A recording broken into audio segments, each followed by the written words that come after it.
جن 6 چیزوں پر ایمان لانا فرض ہے ان کی تھوڑی وضاحت فرما دیں۔ دیکھیے 6 چیز ہے۔ پہلا اللہ پر ایمان لانا، فرشتوں پر ایمان لانا، رسولوں پر ایمان لانا، کتابوں پر ایمان لانا، قیامت کے دن پر ایمان لانا اور اچھی بری تقدیر پر ایمان لانا۔ یہ 6 چیزیں ہیں۔ اللہ تعالیٰ پر ایمان لانے کا یہ مطلب ہے کہ اللہ تعالیٰ کو ذات و صفات میں یکتا سمجھے، وہ اپنے وجود اور اپنی ذات و صفات میں ہر نقص اور عیب سے پاک اور تمام کمالات سے متصف ہے۔ کائنات کی ہر چیز اسی کے ارادہ و مشیت کے تابع ہے، سب اسی کے محتاج ہیں، وہ کسی کا محتاج نہیں۔ کائنات کے سارے تصرفات اسی کے قبضے میں ہے، اس کا کوئی شریک اور ساجی نہیں۔ یہ مختصر اللہ تعالیٰ پر ایمان لانے کا مطلب بیان کیا گیا ہے۔ فرشتوں پر ایمان لانے کا مطلب ہے کہ فرشتے اللہ تعالیٰ کی ایک مستقل نورانی مخلوق ہے، وہ اللہ تعالیٰ کی نافرمانی نہیں کرتے بلکہ جو حکم ہو بجا لاتے ہیں، اور جس کو جس کام پر اللہ تعالیٰ نے مقرر کر دیا ہے وہ ایک لمحے کے لیے بھی اس میں کوتاہی نہیں کرتے۔ اور رسول پر ایمان لانے کا مطلب یہ ہے کہ اللہ تعالیٰ نے اپنے بندوں کی ہدایت اور انہیں اپنی رضامندی اور ناراضگی کے کاموں سے آگاہ کرنے کے لیے کچھ برگزیدہ انسانوں کو چن لیا، انہیں رسول اور نبی کہتے ہیں۔ انسانوں کو اللہ تعالیٰ کی خبریں رسولوں کے ذریعے ہی پہنچتی ہے۔ سب سے پہلے نبی حضرت آدم علیہ السلام تھے، اور سب سے آخری نبی حضرت محمد رسول اللہ صلی اللہ علیہ وسلم ہیں۔ آپ صلی اللہ علیہ وسلم کے بعد قیامت تک کسی کو نبوت نہیں ملے گی، بلکہ آپ صلی اللہ علیہ وسلم ہی کا لایا ہوا دین قیامت تک رہے گا۔ اور کتابوں پر ایمان لانے کا مطلب یہ ہے کہ اللہ تعالیٰ نے اپنے نبیوں کی معرفت، بندوں کی ہدایت کے لیے بہت سی آسمانی ہدایت نامے عطا کیے۔ ان میں 4 زیادہ مشہور ہے۔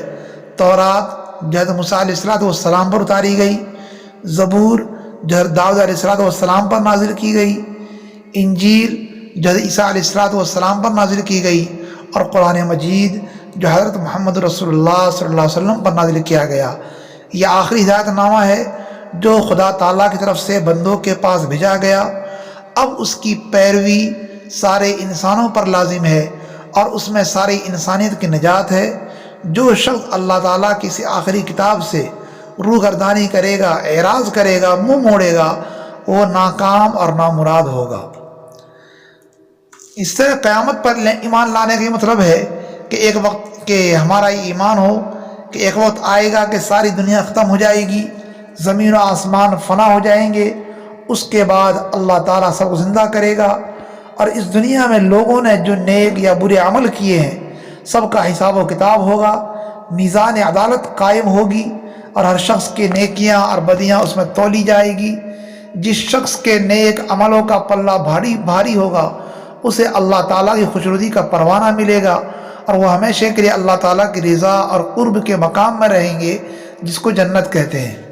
اور جس شخص کی برائیوں کا پلہ بھاری ہوگا اسے اللہ تعالیٰ کی ناراضگی کا پروانہ ملے گا، اور وہ گرفتار ہو کر خدائی قید خانے میں جس کا نام جہنم ہے سزا پائے گا، اور کافر اور بے ایمان لوگ ہمیشہ کے لیے جہنم میں رہیں گے۔ دنیا میں جس شخص نے کسی دوسرے پر ظلم کیا ہوگا، اس سے رشوت لی ہوگی، اس کا مال ناحق کھایا ہوگا، اس کے ساتھ بدزبانی کی ہوگی، یا اس کی بے آبروئی کی ہوگی، قیامت کے دن اس کا بھی حساب ہوگا، اور مظلوم کو ظالم سے پورا بدلہ دیا جائے گا۔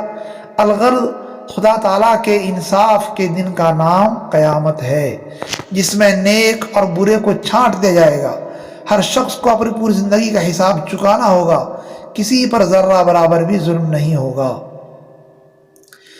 اچھی بری تقدیر پر ایمان لانے کا مطلب یہ ہے کہ یہ کارخانہ عالم، یہ دنیا کا نظام، یہ کائنات کا نظام آپ سے آپ نہیں چل رہا ہے، بلکہ ایک علیم و حکیم ہستی اس کو چلا رہی ہے۔ اس کائنات میں جو خوشگوار یا ناگوار واقعات پیش آتے ہیں وہ سب کے سب اس کے ارادہ و مشیت اور قدرت و حکمت سے پیش آتے ہیں۔